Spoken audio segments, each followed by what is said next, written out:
Hi guys, welcome back. This video is divided into two parts. First one, is education really free in Canada? And how is education system in Canada for international student? So to get a better idea, make sure you follow up with the two parts so that you will end up getting a lot of benefits from this video. Canada is one of the famous destination for higher education. Back in time, it was US, but with the change of rules and regulations, it was much difficult to get visa. So Canada became most preferred location for higher education now and even for settling. So in this video, let's see how is education system in Canada. So if you are a new immigrant and want your children to get enrolled into Canadian schools, then definitely you have to check out this video, because here I can give you a lot of information on public, private, state in the same province and federal schools and everything. So the first point we should remember is education in Canada is provided publicly and as well as privately. Based on your needs, you can check out which schools preferred best for your child. Education in Canada is mostly provided publicly and it's funded and overseen by provincial government. Here, education is generally divided into primary education, secondary education and post-secondary education. Depending on the province, school go up to the level 11 or 12, generally until the age of 16 years. Children then have a choice of continuing into higher studies. If they want to continue post-graduation, then there are universities and colleges available for them. So if you want to split schooling into categories, then we can say elementary and secondary in one category and post-secondary in another category. Post-secondary usually involves universities and colleges. Elementary involves schooling. There is also another category as well, that is known as kindergarten or pre-elementary. This is the first stage of education and it is for the children below age of 4 to 5. After this, there will be a primary education or elementary schooling. This to be starting in grade 1, generally at the age of 6 or 7 and goes until the grade 6, that is age 11 or 12. Usually it is like one teacher teaching all the subjects in same classroom. Secondary education in Canada has two levels, junior high school and high school. Junior high school or intermediate education follows immediately after finishing of elementary schooling. It is 2 years stage of education which involves 7th and 8th. High school is last part of secondary education, which comes on when student reaches grade 8 and stay for 4 years till the student completes his high school until grade 11th or 12th, depending on province again. So now you will be wondering, is this public school or private school which are offering this education system? Actually, this is common and it is offered either publicly or privately or even a federal schools, depending on where you stay.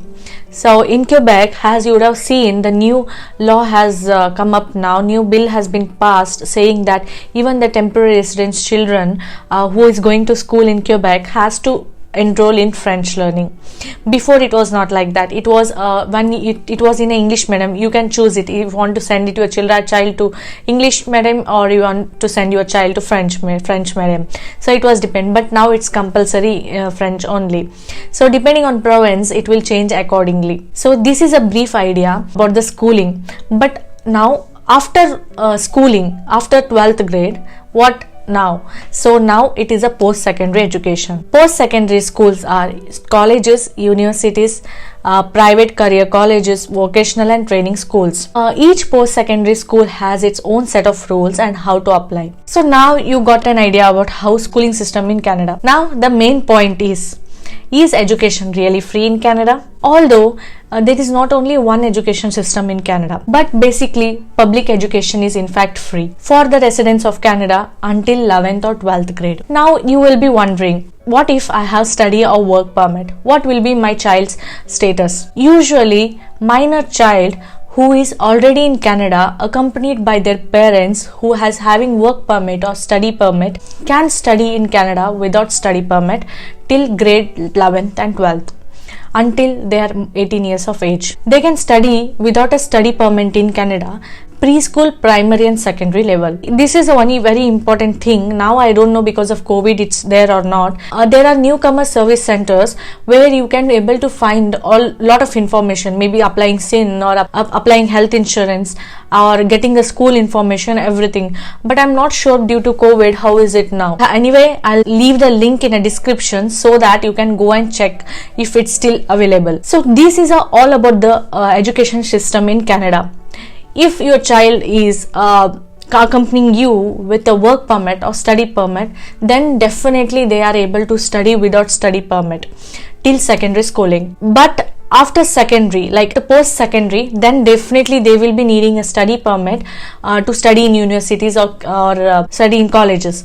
So if you are till then not having any PR, or if you are not having citizenship till then. So here comes the another point. As I told in the beginning of this video, there will be two parts.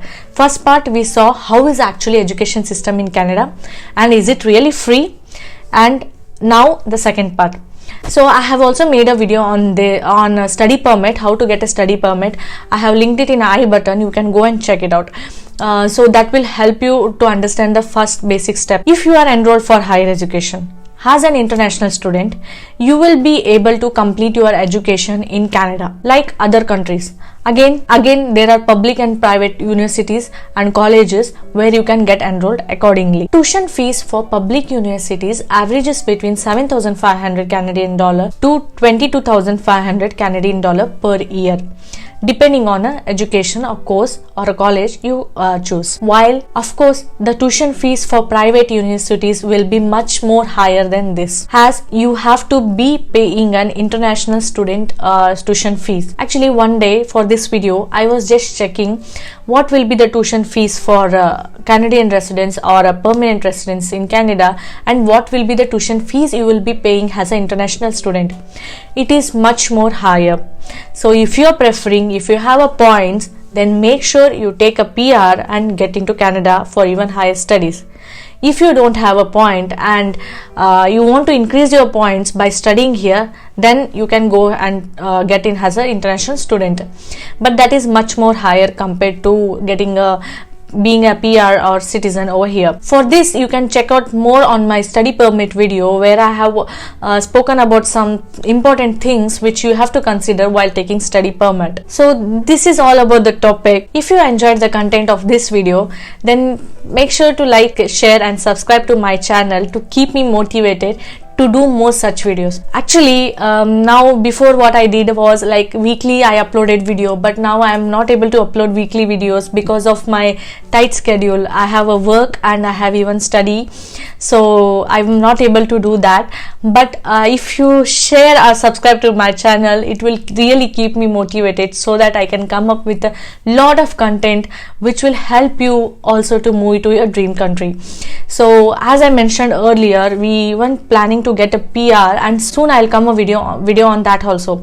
A lot of you people were asking me to do a PR video, but actually I haven't started exploring on PR yet. But I will make sure when I start exploring for my application, then definitely I'll come up a video for that. So thank you for watching. I just wish everyone to stay safe and stay in home, be safe. Thank you so much.